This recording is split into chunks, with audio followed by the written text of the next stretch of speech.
الحمدللہ وحدہ والصلاة والسلام علی من لا نبی بعد اما بعد۔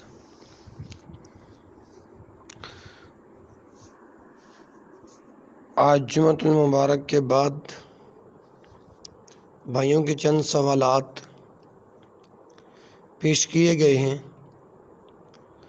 اللہ کی رحمت سے اس کا جواب عرض کرتے ہیں۔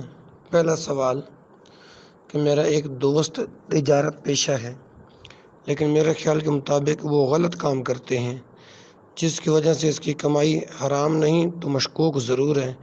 کیا میں جب کبھی اس کے گھر جاؤں تو اس کے گھر سے کھا پی لیا کروں؟ قرآن و حدیث کی روشنی میں میری رہنمائی کریں۔ یعنی مشکوک کمائی سے تیار کردہ کھانے کی شرعی حیثیت۔ اگر کسی کی کمائی خالص حرام کی ہے تو اس کے ہاں کھانا پینا جائز نہیں، لیکن مشکوک کمائی کے معاملے میں اس قدر سختی کرنا مناسب نہیں۔ چنانچہ حضرت عبداللہ بن مسعود رضی اللہ عنہ سے کسی نے دریافت کیا کہ میرا ایک پڑوسی ہے، میرے خیال کے مطابق اس کا مال خبیث یا حرام ہے، وہ مجھے بعض اوقات کھانے کی دعوت دے دیتا ہے، کیا مجھے دعوت قبول کرنا چاہیے؟ واضح رہے کہ اگر میں اس کے ہاں نہ جاؤں تو مجھے بہت تکلیف ہوتی ہے۔ حضرت عبداللہ بن مسعود رضی اللہ عنہ نے فرمایا، اس کے گھر جاؤ، اس کی دعوت کو قبول کرو، اس کا گناہ صرف اسی پر ہوگا۔ بہقی جلد نمبر 5 صفحہ 335۔ ہاں، اگر معلوم ہو جائے کہ کھانا حرام مال سے تیار کیا گیا ہے تو اس سے اجتناب کرنا چاہیے، اسے تناول نہیں کرنا چاہیے۔ جیسا کہ حدیث میں ہے کہ ایک عورت نے رسول اللہ صلی اللہ علیہ وسلم کی دعوت کی، جب کھانا پیش کیا گیا تو آپ نے فرمایا، میں محسوس کرتا ہوں کہ یہ گوشت ایسی بکری کا ہے جسے اس کے مالک کی اجازت کے بغیر لیا گیا ہے۔ رسول اللہ صلی اللہ علیہ وسلم نے یہ کھانا خود نہیں کھایا بلکہ فرمایا یہ کھانا قیدیوں کو کھلا دیا جائے۔ سنن نبی داؤد کتاب البیوع اور حدیث کا نمبر ہے 3332۔ بہرحال ایسے دوست کا بائیکاٹ نہ کیا جائے بلکہ اسی قرآن و حدیث سے واعظ کرتے رہنا چاہیے۔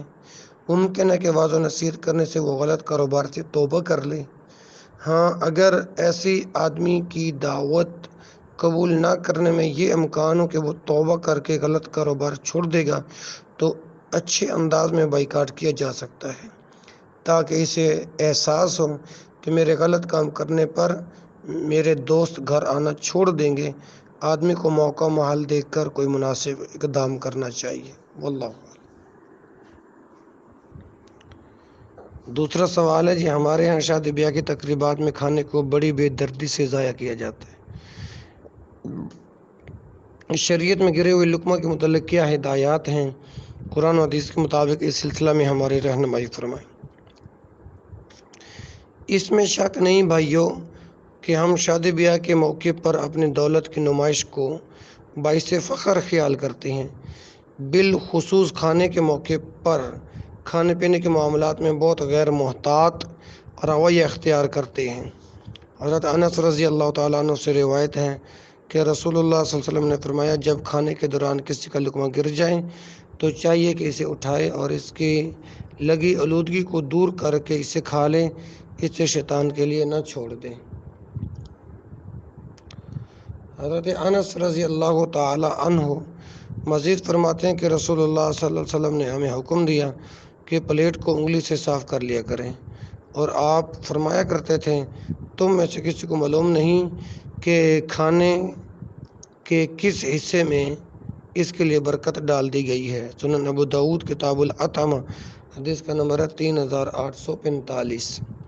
اس حدیث سے معلوم ہوتا ہے کہ گرا ہوا لقمہ صاف کر کے کھا لینا چاہیے۔ قابل استعمال کھانے کو ضائع کرنا شیطان کو دینے کے مترادف ہے۔ اس سے یہ بھی معلوم ہوا کہ اپنی پلیٹ میں کھانا اتنا ہی لینا چاہیے جتنی اسے ضرورت ہو۔ کھانے کے بعد برتن کو اچھی طرح صاف کرنا چاہیے، یہ کوئی معیوب کام نہیں بلکہ عین سنت ہے۔